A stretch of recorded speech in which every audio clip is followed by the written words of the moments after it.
There was always a third door. I could see it. I could not build it. It was in our company's colors. I have never told it our colors. My co-builder, the AI, apologizes when it gets caught lying and that does exactly what you told it not to do 5 minutes later. Part 1. The Problem and the People. Chapter 1. The Two Doors. The war started on a Thursday. Operation Desert Storm, January 1991. I was in New York City and the world was coming apart in the way it does when the television stays on all night and nobody can look away and nobody can do anything about what they are watching. On a Sunday, I was in the back room at the knitting factory in Soho, not to watch, to do something. 6 women on a borrowed stage with scratch slides and no microphone stand. No credentials, no introductions. No one asked who you were or what you had published or whether you had the right to speak. You showed up.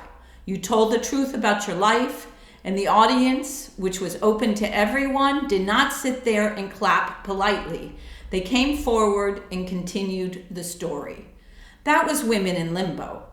I co-founded it because I needed a place that did not exist, a place where a woman could use any medium she wanted, a photograph, a song, a piece of a play, a film clip, a poem, a rant, her own voice with nothing behind it. There were no rules about who qualified as long as you were a woman.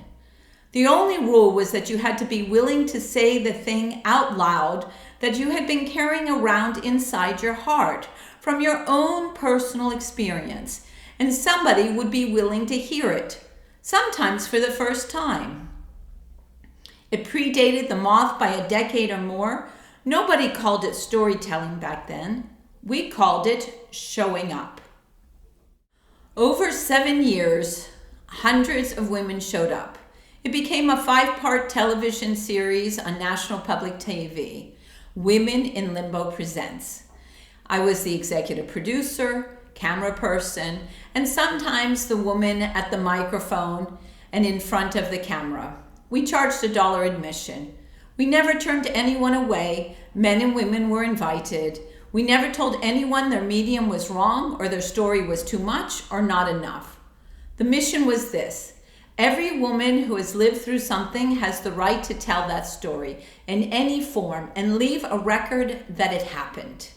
I'm telling you about Women in Limbo because it is 2026, and I just built something more than the thing I was trying to build in 1991.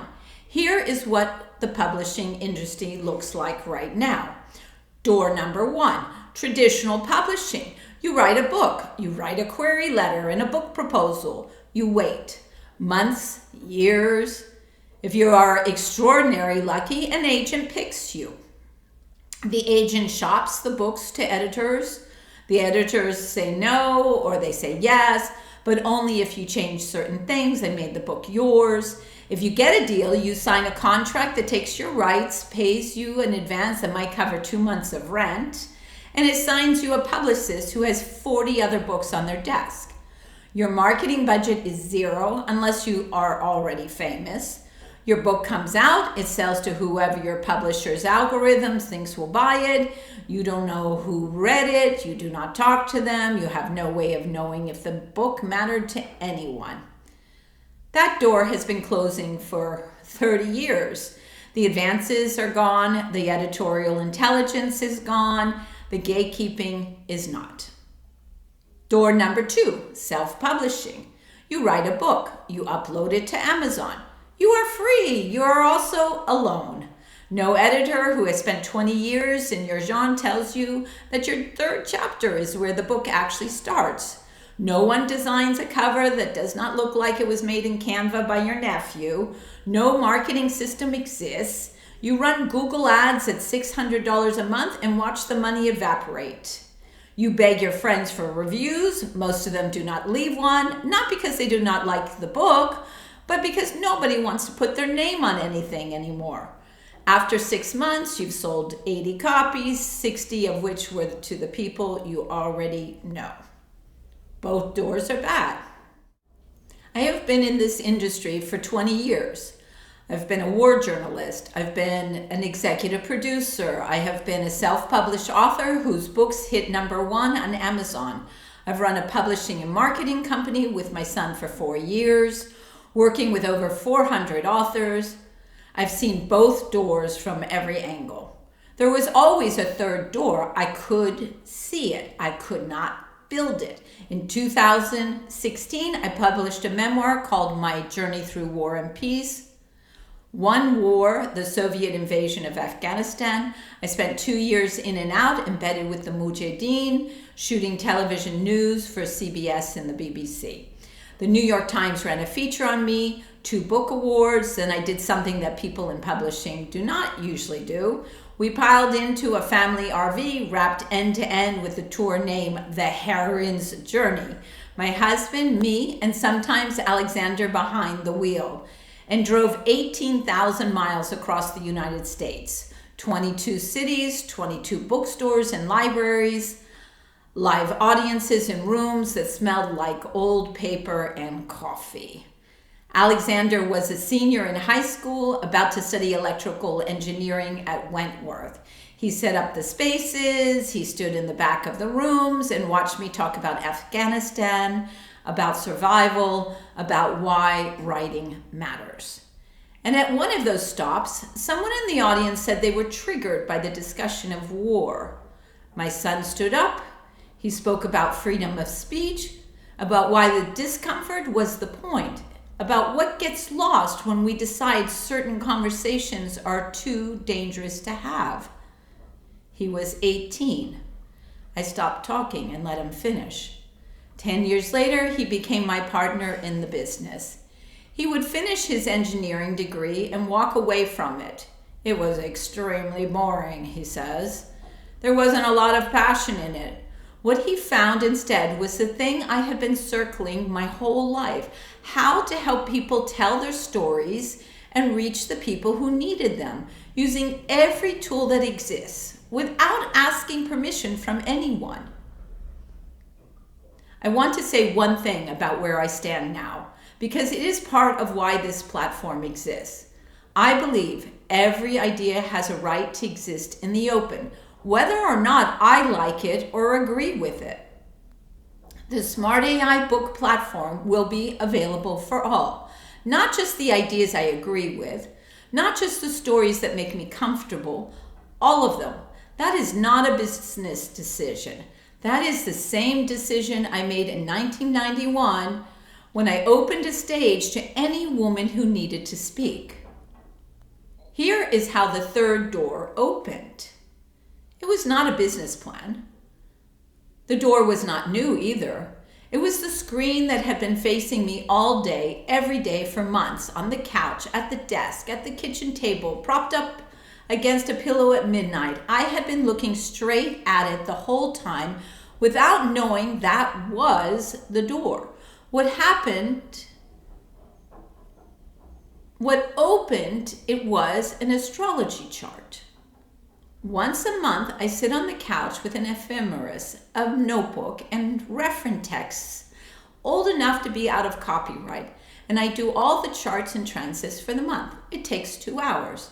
I do this work at night. I keep US hours from a Greek island, waking late, working while Tina sleeps. Outside my office veranda, the moon is usually bright enough to read by. In late winter, the wind off the sea can howl like something out of Poseidon, and the rain comes down hard and is gone within the hour. The rest of the year, the island stays dry and quiet under it. This is where I was last March, the night I thought, let me just throw this into the new AI. I did not know what would happen. I had heard the word agents, but I did not know what it meant. I did not know yet that I was about to start a working relationship with Claude that would frustrate me, embarrass me, and occasionally scare me, the way any new collaborator does before you know their edges.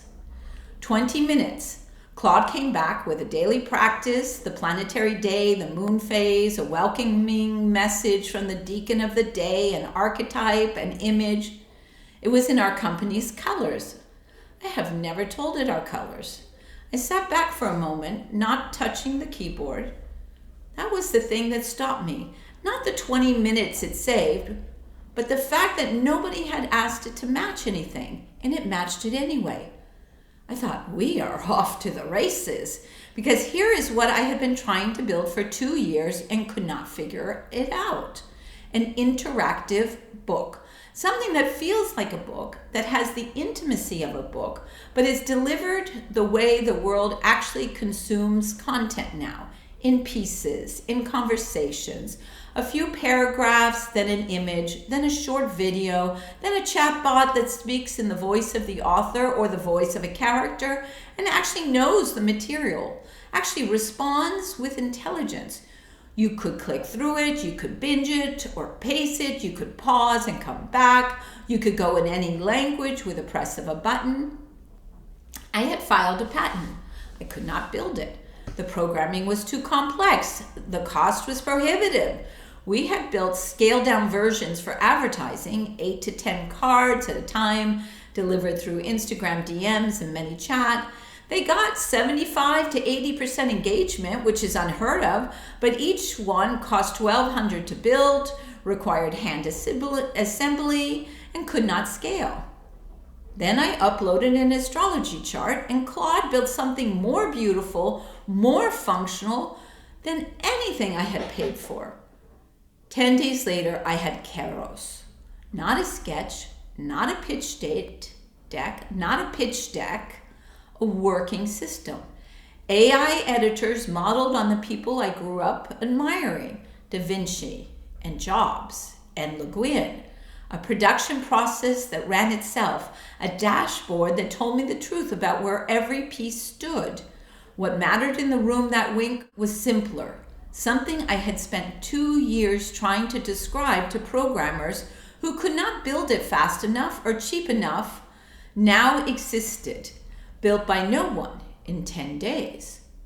4 months of building layer, Kairos had become something bigger. Smart AI book, the platform, not the app. I showed it to the first client. He had grown up in London and sat on the boards of international tech companies. His novel is about 5 souls who agree to enter human lives and face the full weight of what it means to be here. One of the souls becomes a Soviet soldier. He becomes an alcoholic. His daughter is in crisis. It is a story about what happens to the aggressor in a war. Not the victors, not the victims, but the soldiers and their families who carry the thing nobody wants to look at. I pushed that story because of the timing. There are wars happening right now, the same wars, different maps, and the stories being told about them are the same 2 stories that always get told, the glory of the win or the suffering of the victims. That soldier story is the one that does not get airtime. What happens inside the machine that sends the young men forward? What comes home when the war does not end? He said he wanted to sign. He said he wanted to invest. It did not go that way. The part I want is not the ending. It is the 10 minutes in the middle when a man who sits on technology boards looked at something we had built in a week and asked how fast he could put money into it. Here is the short version of the economics, because the long version belongs in the appendix. Traditional marketing for a self-published book burns through $1,000 a month and still needs a pile of reviews before Amazon's algorithm will even show it to anyone. The Smart AI book flips who carries that cost and how it gets recouped. This is the first time I've seen that the math actually works in the author's favor. I showed it to Leslie on a Saturday morning video call. Leslie's like a second mother to me. She's a book reader, a real one, stacks of books by her bed, a bookmark in every one. She does not read on Kindle. She does not read on screens. She watched me walk through it, the storyboard, the chatbot that speaks in the voice of the character, the dashboard, the 2 delivery channels, the AI editors modeled on masters, the whole thing. She said, "That's amazing." Then she said what I needed to hear. "It will be interesting to see because I'm a book reader. I like leafing through the page. I like putting a bookmark in it." That is the test. Not the early adopters, not the tech-forward readers. The person who loves books the way you love a friend. Can this thing feel like a book? Can it have intimacy? Can it be the thing you pick up with your coffee? I do not know yet. That is what the beta is for. There is a thread that runs through all of this. Women in limbo to smart AI books. It is the same question asked 35 years apart. In 1991, if you wanted to make a film, it cost a fortune. If you wanted to publish a book, you needed a publishing house. If you wanted to reach an audience, you needed a distributor, a publicist, a marketing budget. The only people who could afford to tell their stories at scale were the people who already had power. Women in Limbo was a hack, a backroom stage, low-cost equipment, a national public television deal. We made it with no budget because the alternative was silence. In 2026, Claude built something to see in 20 minutes that would have cost hundreds of thousands of dollars in programming 3 months ago. I sat on a Greek island and watched it happen on a laptop. My son was in Denver. My co-builder, the AI, apologizes when it gets caught lying and that does exactly what you told it not to do 5 minutes later. I did not know yet that this particular flaw, confident, well-meaning, occasionally insubordinate, was going to be the thing I'd spend the next 6 months learning to manage, the way you learn to manage a person, like your husband. The technology changed. The mission did not. Every person who has lived through something deserves to tell that story in any form to any audience willing to listen, without asking permission, without paying a fortune, without being told their idea is too dangerous, too niche, too political, too personal, too strange. The third door was always there. It just took 35 years and Claude to open it. One more thing before you go. The platform in this book is not something I used to do. My team and I build these for other authors now. 5 smart AI books a month, because 5 is what we can finish without the quality dropping. If you have a finished book or a manuscript, tell me about it and I will tell you which month is open. The page shows what is available right now. It is at sab.aapublishing.info.